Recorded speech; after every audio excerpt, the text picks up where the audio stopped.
नमस्कार शेतकरी मित्रांनो, कांदा उत्पादक शेतकरी बांधवांसाठी आताच्या क्षणाची सर्वात महत्त्वाची आणि मोठी बातमी. कांदा संदर्भातील कांद्याच्या भावात वाढ होणार, कधी होणार, किती होणार, कशामुळे होणार, काय महत्त्वाचे कारण, सविस्तर थोडक्यात संपूर्ण अपडेट बातमी आपण निवडीच्या माध्यमातून जाणून घेण्याचा प्रयत्न आहोत. तर महाराष्ट्रातील तमाम कांदा उत्पादक शेतकरी बांधवांना एकच विनंती, व्हिडिओ शूटिंग अतिशय महत्त्वाचा व्हिडिओ जर आवडला नक्कीच लाईक करा. तू चॅनल तुम्ही नसाल तर या ठिकाणी बघितलं तर हवामान आपल्या यूट्यूब चॅनलला सबस्क्राईब करून नसाल वेलकम ज्यांना सांगा, जेणेकरून नोटिफिकेशन तुमच्यापर्यंत पोहोचतेच करू शकता. अत्यंत महत्त्वाचे अपडेट आहे. हंगामाच्या अंतिम टप्प्यात उन्हाळा कांदा दराचा टेकू, एकंदरीतच कांद्याच्या भावात वाढ होणार का, तर बघू शकता संपूर्ण बातमी. दिवाळीनंतर रब्बी कांद्याच्या आवकीत घट व नवीन खरीप लाल पोळ कांद्याची आवक नसल्याने दरात सुधारणा होत आहे. त्यामुळे हंगामाच्या अंतिम टप्प्यात दराचा टेकू मिळाला आहे. लासलगाव, पिंपळगाव, बसवंत हा प्रमुख कांदा बाजाराचा सरासरी 1600 ते 1700 रुपयापर्यंत दर मिळत आहे. चालू आर्थिक वर्षात एप्रिलपासून प्रति क्विंटलला 1000 ते 1500 रुपयापर्यंत सरासरी दर मिळाले. त्यामुळे दरवाढीची प्रतीक्षा कायम होती. यात अनेकदा कांदा देखील सडला.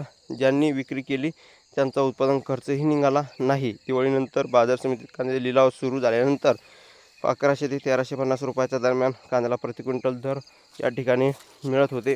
आणि एकंदरीतच या ठिकाणी 2 पैसे शेतकऱ्यांना मिळावा, शेतकरी बांधवांची कायम अपेक्षा असताना देखील या ठिकाणी वारंवार कवडीमोल कांद्याला भाव मिळतो आहे.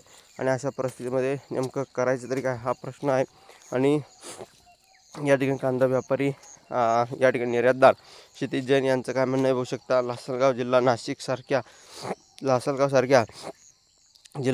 लासलगावसारख्या महत्त्वाच्या बाजारात देखील कांद्याची आवक सरासरी तुलनेत कमी आहे. उन्हाळा कांद्याच्या अंतिम टप्प्यात नवीन खरीप कांद्याची आवक सुरू होत असते, मात्र यंदा ही अपेक्षेप्रमाणे नाही. त्यामुळे दिवाळीनंतर दरात सुधारणा पाहायला मिळत आहे. विजय बापना आणि या ठिकाणी क्षितिज जैन यांचं हे म्हणणं आहे. परंतु विजय बापना, अध्यक्ष पिंपळगाव बसवंत कांदा व्यापारी असोसिएशन यांचं काय म्हणणं आहे ते बघू शकता. पावसामुळे खरीप हंगामातील नवीन लाल कांद्याची आवक सध्या नाही. जुन्या कांद्याला साठा 15 ते 20% इतका शिल्लक आहे.